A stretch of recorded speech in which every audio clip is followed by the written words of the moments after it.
Boa noite, pessoal. Boa noite, gente. Eu sou o Lucas Bia. A gente tá com três Lucas hoje. Não, hoje tem o Bochecha, não é o Lucas. Ah, é verdade. Hoje a gente está na, 27ª aula. Vamos falar finalmente sobre movimento feminista. Veio a Prof. Bia para falar sobre isso também. Vocês não sabem, mas ela sempre está na aula. Eu normalmente fico nos bastidores.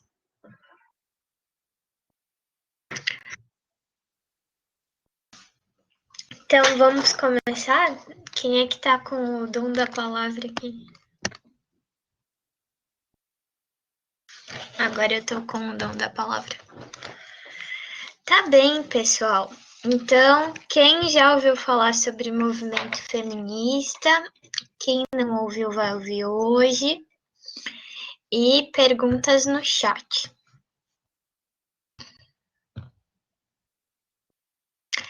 Quando e como surgiu o movimento feminista? Aqui eu coloquei que foi no século XIX. Mas antes disso, desde lá do século XV, XVIII, já haviam, não era considerado como um movimento feminino, mas já havia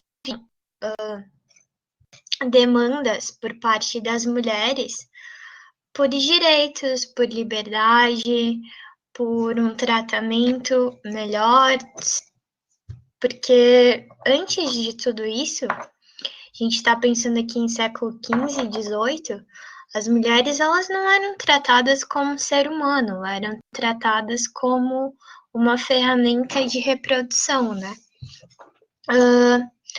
Então, já haviam essas demandas, só não eram organizadas como um movimento feminista. Então, a partir do século XIX, aí começou a ser organizado. Vocês lembram nas primeiras aulas que a gente falou sobre como surgiu a sociologia, que teve a Revolução Industrial, a Revolução Francesa, o Iluminismo, e a partir daí, na Europa, começaram a surgir aquelas ideias mais liberais de colocar o homem antes de Deus, de levar em conta a ciência, todas essas demandas que eram super legais, mas nenhuma delas abrangia as mulheres. Eram melhoras na sociedade para os homens. As mulheres elas não eram levadas em conta nessas demandas. E aí, o que rolou? As mulheres, e aqui eu quero trazer uma outra questão interessante e importante.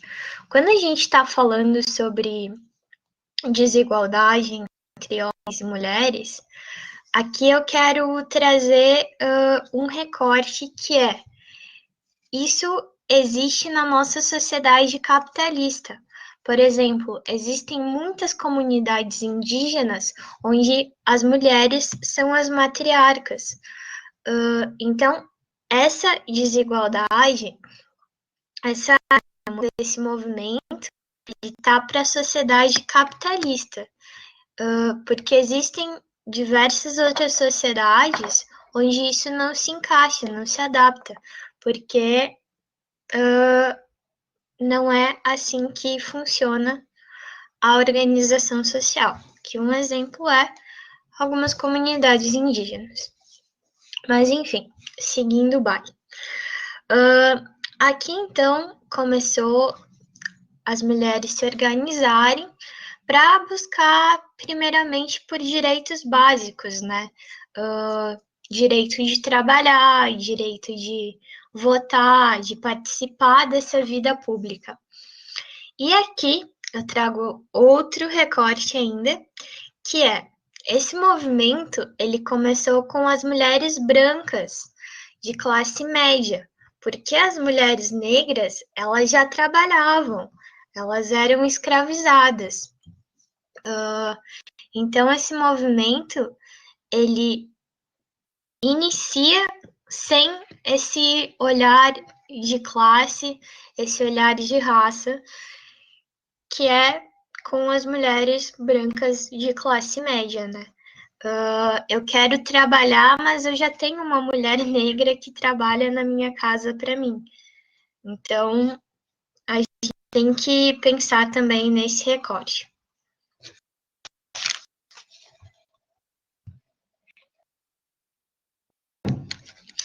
Ok.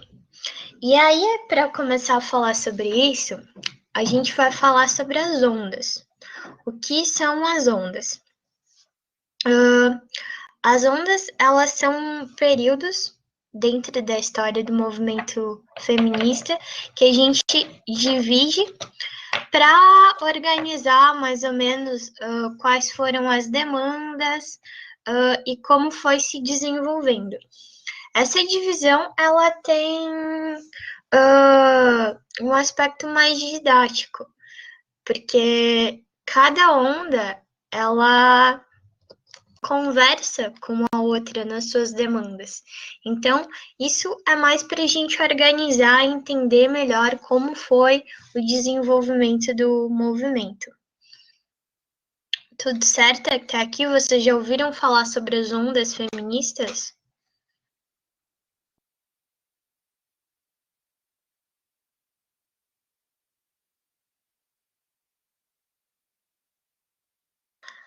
Bacana. Ok, então vamos para a primeira onda. Ela se deu ali no surgimento entre o século XIX e o século XX. E aqui é a busca por aqueles direitos básicos, né? Que é o voto, a participação política, essas demandas que deixaram essas mulheres que lutaram por esses direitos conhecidas como as sufragistas. Não sei se vocês sabem, mas sufrágio quer dizer voto. Então, as sufragistas, elas lutavam pelo direito ao voto. Quando eu conquisto o sufrágio, quer dizer que eu conquisto o voto. Sufrágio é um nome bonito para voto. Provavelmente vocês vão encontrar na prova, então tentem lembrar que sufrágio quer dizer voto. E aqui, elas tinham essas demandas e essa era o recorte predominante na primeira onda. Nesse período, ainda existia o movimento abolicionista, porque ainda existiam pessoas em situação de escravidão. E o que aconteceu? As mulheres brancas que lutavam por isso, algumas elas eram contra esse movimento abolicionista, porque aqui, gente, a gente está falando entre Europa e Estados Unidos. E essa demanda pelo fim da escravidão, pela abolição, algumas mulheres, desse movimento da primeira onda, elas acreditavam que os homens negros iam tirar o seu espaço. Então, elas eram contra esse movimento abolicionista. Algumas até se juntavam a Ku Klux Klan. Então, quando a gente for ver daqui a pouco sobre a interseccionalidade que leva em conta o recorte de classe e raça, a gente vai perceber que lá no início isso teve esse começo meio que não foi legal, que foi ruim, né? Da parte desse grupo específico de mulheres. Também havia o recorte socialista e marxista, que estava mais presente entre as mulheres operárias. E aqui a gente está falando também sobre outra classe social, que eram aquelas mulheres que já trabalhavam em fábricas. E aí, esse recorte socialista marxista, a gente falou um pouco sobre isso nas aulas do Marx, que buscavam por essa igualdade também de participação política, de igualdade salarial. E era isso, a primeira onda. Alguém ficou com alguma dúvida? Tá, vou supor que não. A segunda onda, então, foi a mais forte, que ocorreu ali da década de 50 até a década de 90, e ela tem essa abordagem mais radical, porque ela vai tratar do papel da mulher na sociedade e sobre a sexualidade da mulher também, sobre como os padrões de gênero fazem com que a sociedade ela mantenha, desculpa, essa sociedade patriarcal, ela faça essa manutenção da opressão por parte dos homens. E aí vai ser feito a discussão, vão ser feitos estudos a respeito dessa diferença entre gênero e sexo. Então, o que é o gênero feminino e o que é o sexo? Sexo a gente fala sobre o aspecto biológico, e gênero, hoje a gente já tem discussões muito mais avançadas sobre gênero fluido, o que é o gênero feminino e o que é o gênero masculino. E nessa onda é trazida essa discussão sobre como as mulheres tinham esse aspecto de serem consideradas as donas de casa, que tinham que se vestir de uma determinada maneira, tinham que ter um vocabulário restrito, não podiam falar sobre determinados assuntos, tinham que obedecer aos maridos, tinham que se portar de um jeito que era pré-definido. Sendo mulher, eu não posso me vestir de determinado jeito, eu não posso falar determinadas coisas. E na segunda onda é feita toda essa discussão de como essa. Desculpa, me fugiu a palavra. Sobre como essa. Me fugiu a palavra, não consigo falar a palavra. Mas, enfim, sobre como essa organização social, ela contribui para essa sociedade patriarcal. E aí, aqui, eu trouxe essa foto que são as lésbicas feministas, tá? Em inglês eu não consegui encontrar nenhuma em português, que vai trazer também as discussões sobre a heterossexualidade forçada. Quer dizer, na segunda onda também vai começar a ser discutido esse recorte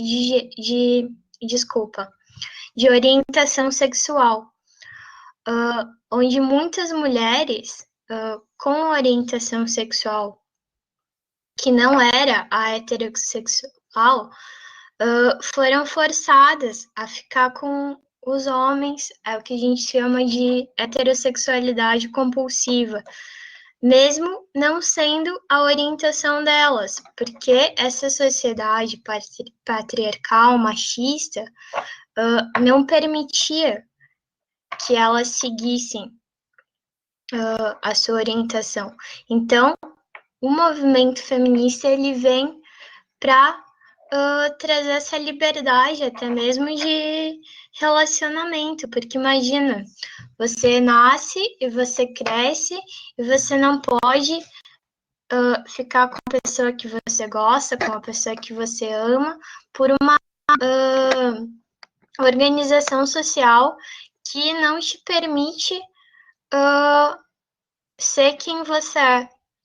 Então, o movimento feminista, ele vem para isso, ele vem para trazer essa liberdade para as mulheres. E a segunda onda, ela é pautada, grande parte, nesse aspecto. Alguém tem alguma dúvida sobre a segunda onda? Eu tô sentindo que eu tô indo rápido, mas... Enfim. E aqui a gente vai chegar na terceira onda, que ela tá ali na década de 90. E ela é mais recente. E ela vai trazer, então, finalmente, essa interseccionalidade. E aí ela vai começar a analisar classe, gênero, raça, que também já estava sendo organizada e pautada ali na segunda onda. Mas na terceira onda ela vai vir mais organizada, isso vai ser mais discutido. Aí, aqui o movimento, ele vai retomar muitas palavras que são estereotipadas para se tratar principalmente as mulheres que fazem parte do movimento feminista. E elas vão se apropriar desses termos para desconstruir, quer dizer, aqui eu trouxe essa foto e esse cartaz está dizendo: ser vadia é ser livre, então somos todas vadias. E aí a gente vai pensar nesse termo e desconstruir um pouco esse termo, pensando o que quer dizer ser vadia. Quando alguém chama uma mulher de vadia, o que essa pessoa está querendo dizer? E aí, essa concepção é uma mulher vadia, uma mulher que fica com várias pessoas, que usa roupas consideradas provocantes, e aí a gente vai pensar, mas ok, uma mulher vadia, então é uma mulher que fica com quem ela quiser e usa a roupa que ela quiser, isso quer dizer ser vadia? Então os homens também não são vadios, porque ficam com quem eles querem e usam a roupa que eles querem? O que vocês acham? O que vocês pensam sobre isso? Alguém aqui já foi chamada de vadia? Eu já fui por exercer o meu direito de escolha. Já fui chamada por fazer o que eu tinha direito a fazer, né? Mas enfim. E aí aqui na terceira onda, então, o movimento, por trazer esses diversos recortes, ele vai ficar um pouco segregado, ou seja, ele vai se difundir em vários subgêneros. Isso vai enfraquecer um pouco o movimento, porque cada subgênero vai trazer uma pauta, então, e isso torna o movimento um pouco mais enfraquecido, porque, por exemplo, na segunda e na primeira onda, existia esse apelo à irmandade feminina, que não levava em conta as particularidades de cada mulher. E no terceiro movimento, na terceira onda, desculpa, essas particularidades elas vão ser discutidas e elas vão ser levadas em conta.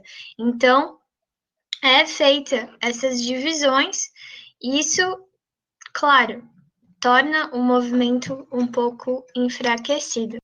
Vocês não estão falando nada, eu fico um pouco preocupada. Tá. Então, essa questão de irmandade do primeiro e do segundo, da primeira e da segunda onda, ela ignorava um pouco, ela trazia essa ideia de mulheres como um todo, mulheres como enfim, como um todo, essa é a palavra utilizada. E quando a gente junta várias pessoas em um grupo, isso acaba acontecendo, a gente acaba suprimindo algumas características, porque a gente coloca todo mundo naquele saco e algumas características elas não são levadas em conta. E aí o que acontece nessa terceira onda que leva em conta a interseccionalidade? Começa a se falar desses recortes que eu mencionei, de gênero, de raça e de classe, e aí a gente tem o movimento feminista negro, o movimento feminista marxista, e aí a gente tem todos os gêneros, o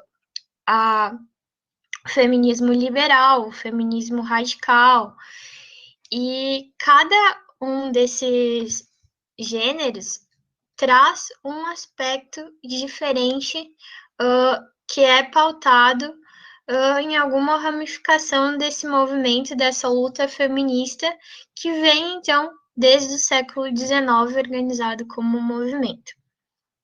Vocês entenderam bem as ondas? Isso ficou claro? Eu preciso que vocês deem um ok aqui, para eu saber que vocês estão vivos, pelo menos.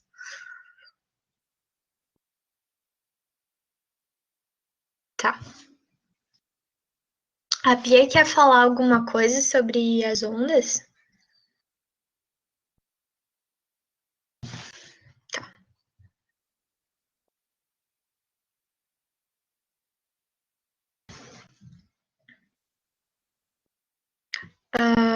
Tu quer começar a falar aqui? Ou posso seguir? Tá. Sim, posso começar. Gente, assim como a Sami disse, essas ondas, a primeira começou, né, na Europa e nos Estados Unidos, mas principalmente na Europa, e aí algumas mulheres brasileiras vão se inspirar nesse feminismo europeu, principalmente aquelas que, né, como as europeias, são brancas, são classe média, muitas delas estudaram lá, e aí isso também vai gerar vertentes, né, ao longo do tempo, como a Sami disse, conforme as pautas que a gente vai achar importante ou não, né, porque vai ter mulheres que vão concordar que o capitalismo ele é prejudicial, né, que ele contribui para a violência de gênero, que ele se sustenta nesses estereótipos de gênero, né? Afinal, quantos produtos de beleza se tem aí? Então, a busca pelo corpo perfeito também, né? Quantos produtos se faz para que a gente consuma eles e na busca desse padrão de beleza. Então, isso vai gerar muitas vertentes, porque dependendo da minha visão de mundo, dependendo do que eu penso sobre, eu vou me encaixar melhor em uma vertente e outras mulheres em outras. Assim como homens, nós somos diversas, então a gente vai ter identidades diferentes. E aí, aqui no Brasil, uma das mulheres que foi muito importante para o feminismo foi a Anísia Floresta Brasileira Augusta. Esse era o pseudônimo dela, né? Na verdade, o nome dela era Dionísia Gonçalves Pinto.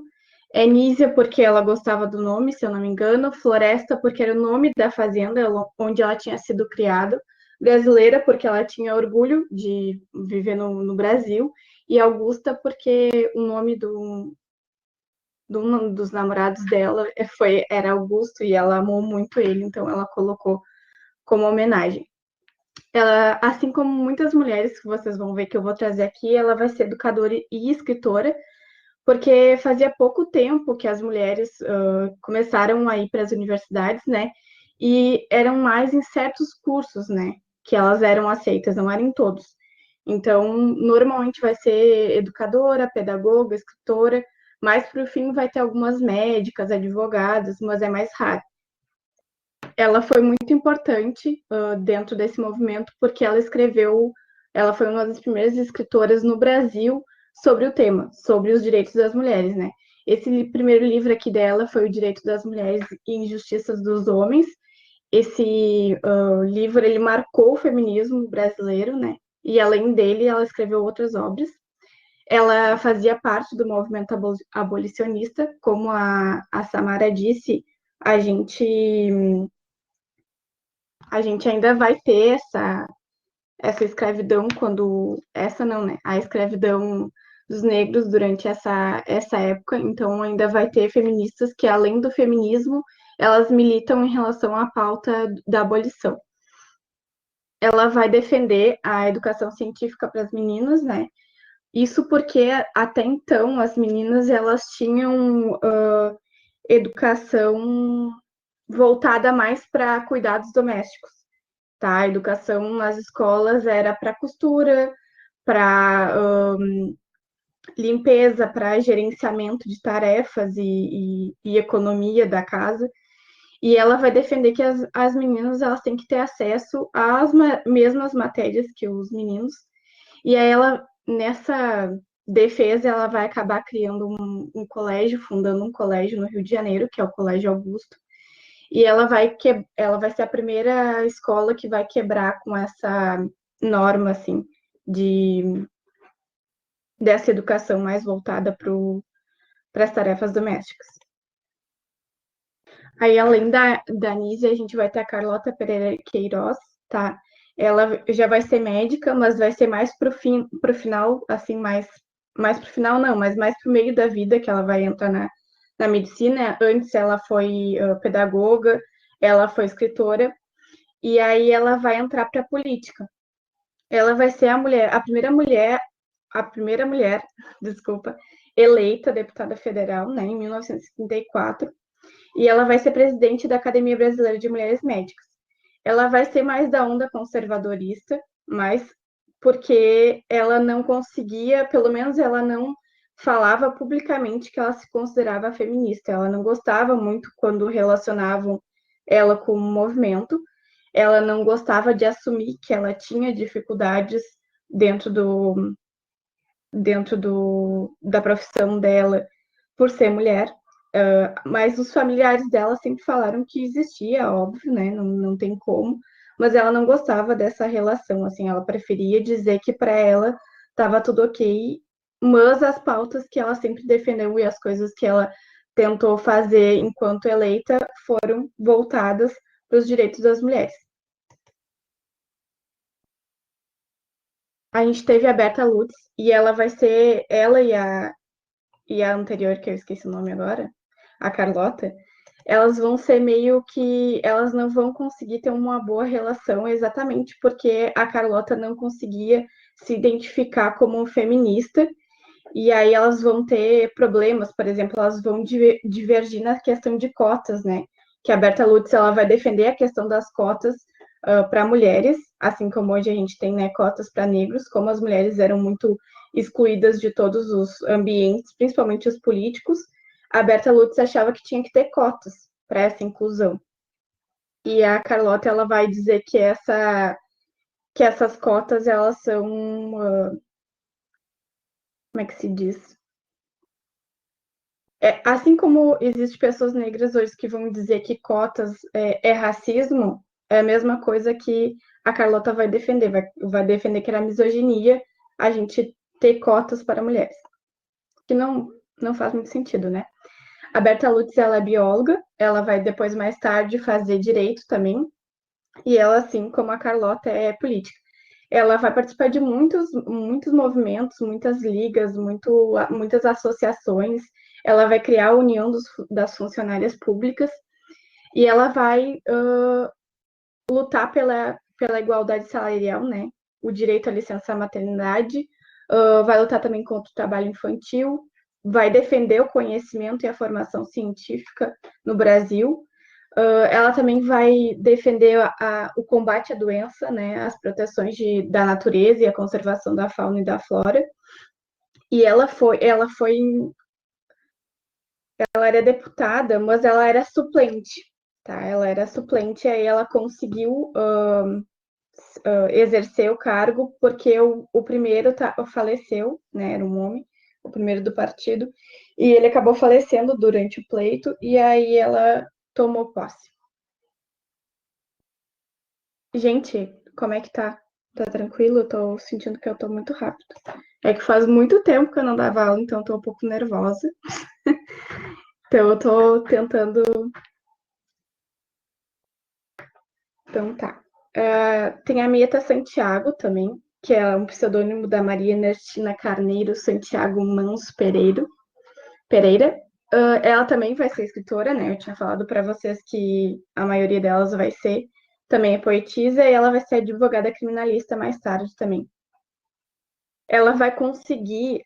O papel dela foi muito importante para o voto das mulheres no Brasil, porque ela vai perceber que na Constituição não existia nada que. Não existia, não. Na verdade, ia contra a Constituição vetar o voto feminino. E aí ela vai entrar com mandato de segurança e ela vai conseguir não só votar, como ser candidata. Então ela vai. Só que ela se candidatou e ela acabou não conseguindo, né, se eleger como deputada federal.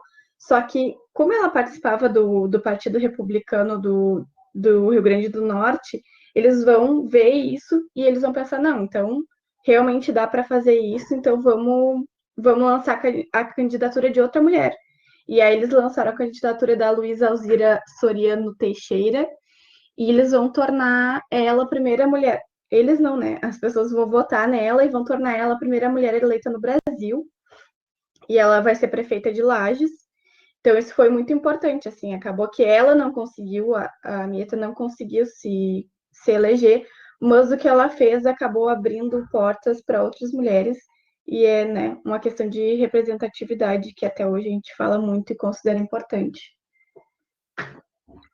Aqui no Brasil, daí a gente vai fugir um pouco desse padrão classe média branco e vai ter a Ladelina de Campos Melo. E é claro que não é só ela, existem outras mulheres negras que também foram importantes para as conquistas, mas ela é uma das mais faladas. Ela vai ser militante sindical e cultural, e ela vai ser trabalhadora doméstica. Por que ela é uma militante cultural? Porque, como mulher negra, ela participava de espaços que ofereciam acesso à cultura a pessoas negras, porque, né, não era muito comum na época. Então, ela participava de organizações de teatro que eram para meninas negras, ou associações, enfim. Ela era filiada do Partido Comunista Brasileiro, assim como muitas mulheres da época. Ela era integrante do movimento negro também. E ela vai fundar a primeira associação de trabalhadoras domésticas do país. E isso vai fazer com que as pessoas chamem ela a participar de outras organizações, de outras associações. E essas associações, posteriormente, elas vão se tornar sindicatos. Então, ela foi muito importante dentro desse movimento sindicalista. Ela vai lutar contra o preconceito racial, né, a subvalorização das mulheres e a exploração da classe trabalhadora. E essa atuação dela vai ser muito fundamental, porque ela vai ajudar a categoria a conquistar o direito à carteira de trabalho, né, as empregadas domésticas, inclusive a previdência social.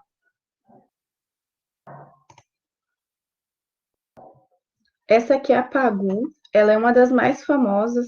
Eu, muito antes de ter conhecido o feminismo, eu já ouvia falar dela, porque como ela fazia parte assim, da arte, né, ela era diretora de teatro, ela acabava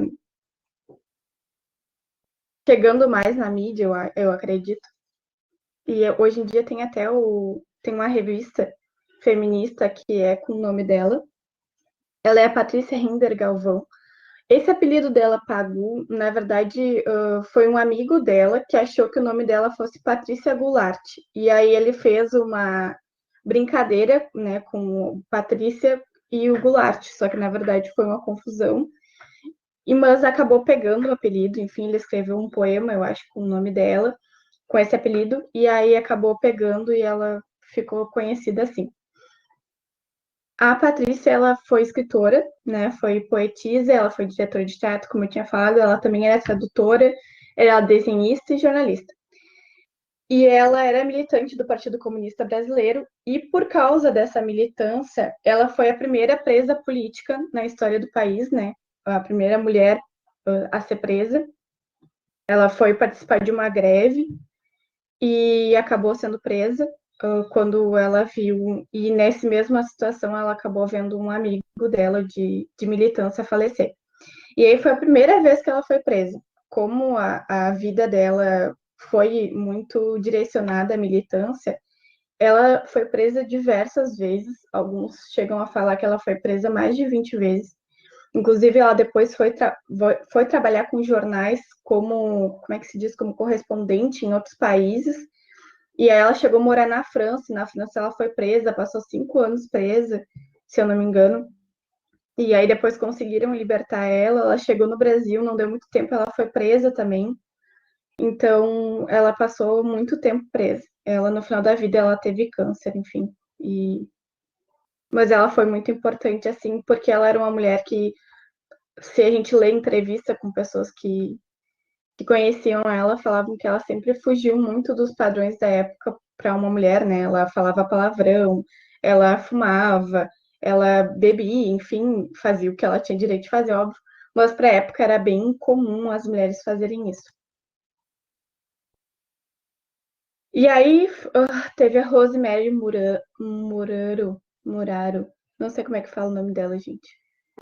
Ela foi escritora e as pessoas que eu li que escreveram artigos sobre ela falam que ela foi extremamente importante dentro do movimento feminista, mas já para os anos 70, porque ela escreveu muitos livros.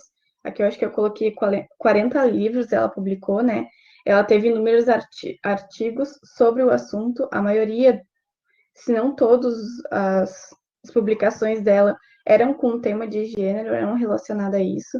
E ela também foi editora. Então, acreditam que ela participou da edição de aproximadamente 1.600 livros.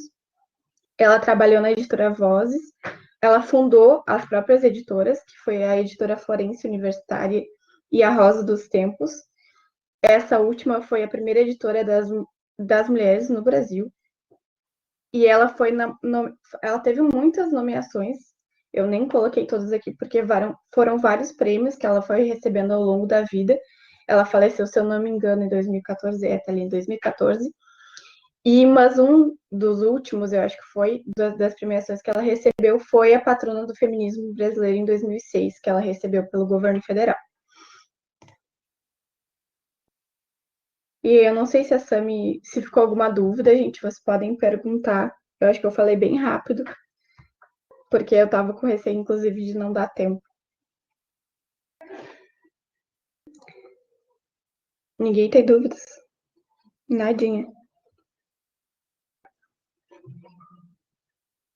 Gente, a gente achou importante, né, eu trazer esse tema. A gente acha que vem sendo distorcido, vem sendo como sempre foi, né? Teve muitas dessas mulheres que tinham artigos relacionado a elas em revistas com mentiras, inventando mentiras sobre a vida delas para tentar desqualificar todas as coisas que elas faziam. Então, isso não é de hoje, né? A gente está aí sempre sempre tendo que fazer muito mais do que os homens para conseguir provar que o que a gente faz é válido. E é claro que, como a Samara disse, é importante a gente pensar nessas diferenças, né? É claro que a gente, quando fala que mulheres não têm tanto acesso quanto os homens, a gente também tem que pensar que nós, mulheres brancas, temos muito mais acesso, por exemplo, às coisas do que homens negros. Então, a gente está colocando aqui não numa pirâmide, mas quem está lá no topo é o homem branco, hétero, cis. Então, a gente tem que também entender que a gente não é só inferior a todo mundo só porque a gente é mulher. A gente tem que pensar que tem um monte de coisa que vai fazendo com que a gente. Desculpa. Tem várias coisas que vão se somando para a gente conseguir ou não alcançar algumas coisas. Ser mulher dificulta um pouco, mas, por exemplo, para uma mulher negra trans vai ser muito mais difícil, porque daí ela já vai estar muito mais distante desse do topo da cadeia, vamos pensar assim. Sim, eu trouxe alguns dados também sobre algumas conquistas do movimento feminista aqui no Brasil, para a gente ver que, diferente do que muitas pessoas acreditam, o movimento feminista fez sim toda a diferença na vida de qualquer mulher que está viva hoje. Se hoje eu e a Bia e vocês, olha só, o Lucas é o menino que na aula online hoje. Podemos estar aqui estudando, falando, se colocando, graças às conquistas do movimento feminista. E aí agora eu vou dar alguns dados sobre o que rolou no Brasil durante o século. Então, somente no Brasil República, como a Bia tinha mencionado, ali de 1822 até 1889, que foi o período do Brasil República, as mulheres puderam estudar. Então, ver que hoje parece uma coisa tão simples para a gente ter o direito a ir para a escola, mas há um pouco mais de 100 anos que esse direito ele foi conquistado. E depois, só em 1932, no governo Getúlio Vargas, é que a mulher brasileira teve direito a votar e se candidatar a um cargo público. Foi em 1934 que a primeira mulher pôde votar. E isso foi muito discutido porque, na época, as pessoas consideravam que, mesmo que a mulher pudesse votar, ia ser o marido que iria votar 2 vezes, porque ele queria dizer para a mulher: ó, você vai votar aqui nesse candidato que eu escolhi. Então, isso foi muito discutido, porque a gente luta por um direito, eu já falei isso em algumas aulas, mas não é porque a gente adquire ele que a gente vai ter o pleno uso desse direito. Mesmo depois que a gente adquire um direito, a gente ainda precisa de muita luta para manter ele e para adaptar ele para as condições que a gente precisa. Então, seguindo aqui, em 1962, olha só, 62, eu estou falando aqui das nossas avós. E isso não é muito longe da gente. É muito perto. Só em 1962 que as mulheres, e aqui eu volto, as mulheres brancas de classe média, puderam trabalhar sem a necessidade de aprovação do marido, porque antes era preciso que o marido aprovasse que a mulher saísse de casa para trabalhar. Então, se eu fosse casada e eu vivesse lá na década de 60, no início, eu ia ter que pedir permissão para o meu marido para poder trabalhar. Vocês imaginam viver nesse contexto?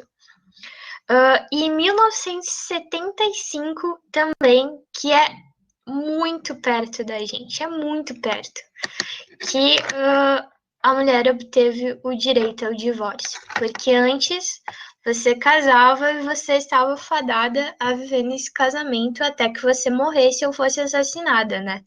Porque também é uma realidade da mulher no Brasil. Todos os casos de feminicídio que a gente tem. E mesmo que a gente tenha todas essas conquistas, hoje em 2020, a gente ainda tem muita coisa, tem muita luta pela frente. Há poucas semanas teve o caso lá de Santa Catarina, da Mariana Ferrer, onde a gente viu um caso de uma mulher que foi estuprada com todas as provas possíveis e, mesmo assim, o estuprador não foi condenado. E aí a gente vê que a gente tem muita coisa, que ser mulher hoje ainda, mesmo que a gente possa trabalhar, que a gente possa estudar, não garante a nossa segurança, não garante a nossa liberdade. A Juliane colocou aqui que a lacradora precisa ter filhos e consentimento. Sim, é o mesmo esquema que a gente estava comentando.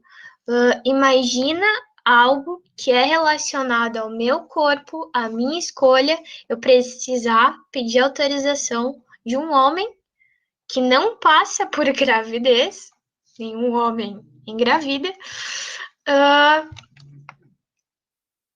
para tomar essa decisão sobre o meu corpo. É complicado. Parece desanimador, mas quando a gente feminismo e vê todas essas conquistas que a gente teve, eu acredito que isso traga esperança, porque mesmo que a gente não consiga todas as demandas que a gente quer hoje, a gente precisa continuar lutando para que as nossas filhas, as nossas netas, a geração de mulheres que venha depois tenha acesso, assim como as nossas antepassadas lutaram para que a gente pudesse estar fazendo aqui o que a gente faz hoje. Então, é muito importante que a gente estude e entenda esse movimento, o movimento feminista e todas as possibilidades que eles trouxeram para a gente, como mulheres. Eu acho que é isso aí que a Sam me disse. Eu acho que tem uma escritora, agora não vou lembrar qual, que ela vai dizer que em momentos de instabilidade política, os primeiros direitos a serem atacados vão ser os das minorias, né, das mulheres, dos negros, dos LGBTs. Então a gente tem que estar sempre vigilante, além de ainda ter coisas para conquistar, a gente ainda, principalmente, claro que a gente vê ao longo do tempo que as mulheres conseguiram direitos civis, políticos. Hoje em dia, a gente se vê lutando muito mais contra padrões culturais, né, padrões de pensamento que estão aí dificultando a nossa vida e, enfim, matando muitas de nós.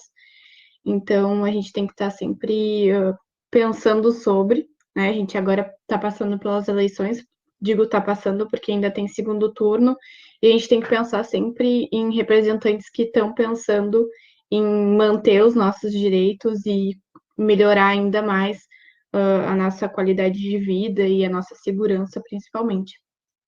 Então, é muito importante. E como a gente estava falando, existem várias vertentes, né? Então a gente pode achar que uma está totalmente errada, que não tem nada a ver com o que a gente pensa, mas a gente pode se identificar com outra e ver que é importante estar dentro desses coletivos, principalmente para a gente ter com quem compartilhar, né, as dores e as dificuldades que a gente tem. Exatamente, a gente precisa se organizar como movimento. Quando a gente viu movimentos sociais, a gente também falou um pouco sobre isso, sobre como, quando a gente se organiza com pessoas que compartilham das nossas angústias, das nossas necessidades, das nossas demandas, a gente consegue conquistar, sejam direitos, seja espaço, seja voz. E então, gente,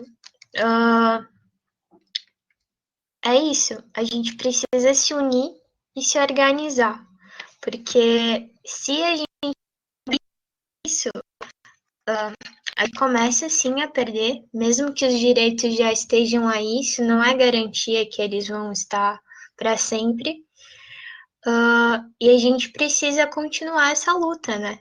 Assim como a gente teve acesso a coisas devido ao movimento feminista, eu acho que a gente precisa continuar essa luta para que quem venha depois continue tendo acesso e tenha acesso a mais coisas, porque a gente ainda tem muita coisa para conquistar.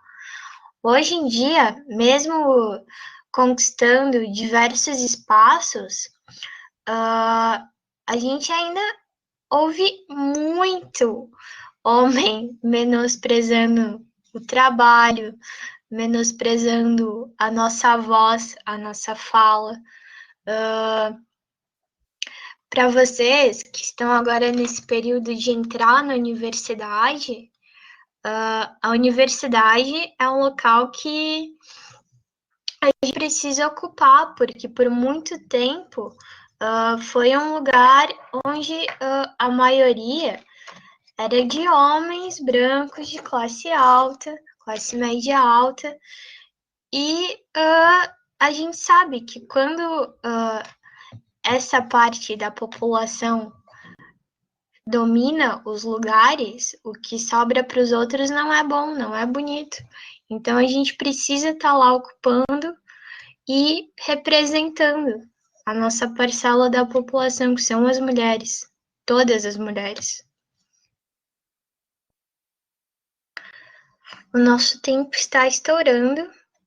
Eu queria saber se alguém tem alguma dúvida sobre isso, se quer comentar alguma coisa.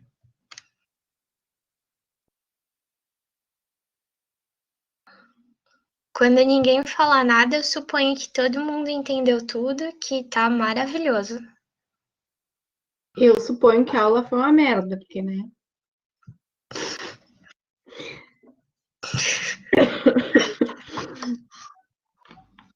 Ai, gente, eu pelo menos participo das aulas de pena dos meus professores. Obrigada, Juliane. Obrigada por participar. Obrigada, gente. Obrigada, Luísa. Tânia, que tá aí também, a Franciele, o Lucas Bochecha. Buchas. Gente, não se esqueçam de colocar os nomezinhos ali nas notas compartilhadas. Das notas.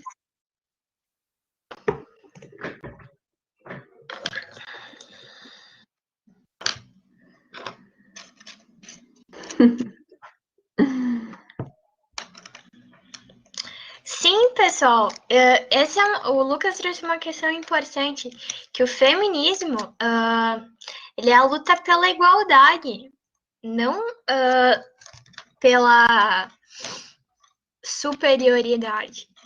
A gente quer estar ali num patamar onde a gente tem as mesmas oportunidades que os homens, não tá lutando para estar um passo à frente, um passo acima. O feminismo, ele luta por igualdade. E não só as mulheres devem estudar, devem entender o feminismo, como os homens também, porque todo mundo precisa entender do que se trata o movimento para fazer parte dele, né? Para tocar. Assim como nós mulheres não, nós brancos, a gente tem que estudar o movimento negro e entender e repensar os nossos privilégios, e em alguns momentos abrir mão deles também, para dar espaço para essas pessoas que não tiveram as oportunidades que a gente teve. Acontece mesmo com os homens, né? O feminismo ele só vai conseguir realmente evoluir quando os homens colocarem a mãozinha na consciência, entenderem que eles também tem um papel dentro disso, né? Que é o início de tudo enxergar que é privilegiado, que tem mais facilidade de chegar a alguns lugares e que ele pode sim, às vezes, abrir mão disso, porque com certeza não vai prejudicar nem um pouco a vida dele. Então, é importante sim saber sobre, estudar sobre e reconhecer o seu papel dentro disso.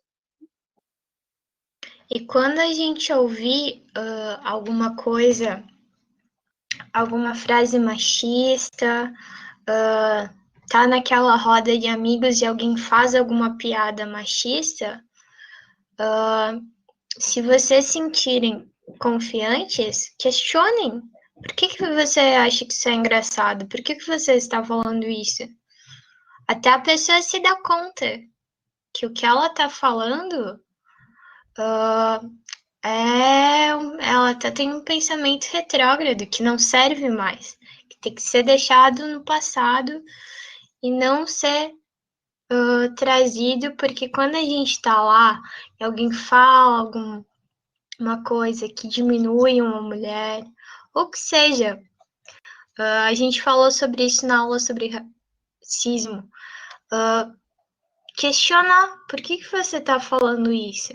Porque quando a gente deixa passar, ri junto, a gente só está mantendo isso e fazendo ir para frente, e aí essas práticas elas nunca vão sair do nosso cotidiano. A gente precisa questionar elas até que elas fiquem no lugar delas, que é o passado, e não voltem mais para assombrar a nossa vida. Sim, com certeza. Cursos considerados cursos masculinos. Existem muitos cursos onde quando uma mulher chega, ela é questionada, mas o que você está fazendo aqui? Isso aqui não é para mulher. Mas é lá que a gente tem que estar. Gente, a gente já passou do nosso horário. Se ficou alguma dúvida, vocês podem colocar aí, a gente está disponível, né? Óbvio. Mas é isso. Esse material vai estar lá para vocês na nossa pasta. Tem algumas questões no final que eu coloquei ali. Provavelmente a gente vai conseguir, numa próxima aula que tem exercícios, falar sobre eles. Mas seria interessante, talvez, vocês já tentarem fazer. E depois virem com as dúvidas também desse exercício. E é isso. Boa noite. Obrigada por participarem da aula. Até semana que vem. Boa noite, gente. Até mais.